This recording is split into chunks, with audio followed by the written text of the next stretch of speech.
Arranged marriage തന്നെയാണ്. പക്ഷേ നമുക്ക് എനിക്ക് അമീന ആക്ച്വലി ഞങ്ങൾക്ക് പരസ്പരം അങ്ങോട്ടും ഇങ്ങോട്ടും പരിചയമുള്ള ആൾക്കാരല്ല. നമ്മൾ സെയിം പ്രൊഫഷൻ ആണെങ്കിൽ കൂടി നമ്മൾ അങ്ങനെ ഒരിക്കലും കണ്ടിട്ടില്ല, ക്രോസ് ചെയ്തിട്ടില്ല.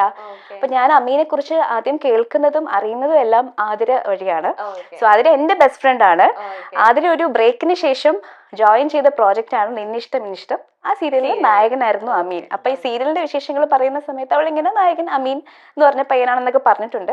അപ്പൊ കുറച്ച് നാൾ കഴിഞ്ഞപ്പോഴത്തേക്കും ഇവളിങ്ങനെ ഞാനിങ്ങനെ ഇരിക്കുവാണല്ലോ, അപ്പൊ അവള് എന്നെ ഒന്ന് മോട്ടിവേറ്റ് ചെയ്യാൻ വേണ്ടിയിട്ടൊക്കെ ആയിട്ട് ഇവളിങ്ങനെ പറയും, നമ്മുടെ നമ്മുടെ സീരിയലിലൊരു നായകനുണ്ട് അമീൻ എന്ന് പറഞ്ഞല്ലോ, നല്ല പയ്യനാണ്, നമുക്ക് നോക്കിയാലോ എന്നൊക്കെ.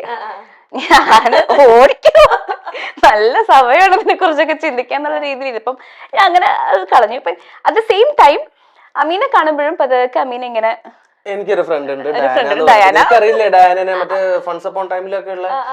അവളുടെ വീട്ടിൽ അവൾക്ക് കല്യാണം നോക്കുന്നുണ്ട്, എന്തായാലും നിനക്ക് കല്യാണം നോക്കുന്നുണ്ട്, നിങ്ങൾ തമ്മിലൊന്ന് പരിചയപ്പെടും എന്ന് പറഞ്ഞ് അങ്ങനെ ഇടയ്ക്കിടയ്ക്ക് പറഞ്ഞുകൊണ്ടിരിക്കും. പിന്നെ ഈ പറഞ്ഞ് പിന്നെ ഞാൻ സ്റ്റാർ മാജിക്കിൽ ജോയിൻ ചെയ്തു. സ്റ്റാർ മാജിക്കിൽ ജോയിൻ ചെയ്തതിനു ശേഷം ഡയാനെ ഞങ്ങള് അപ്പോഴാണ് ആദ്യം നേരിട്ട് കാണുന്നത്. ആളെ കുറിച്ച് പറഞ്ഞു കേട്ടിട്ടുണ്ട്, പക്ഷെ നേരിട്ട് കാണുന്നത് സ്റ്റാർ മാജിക്കിൽ വെച്ചിട്ടാണ്.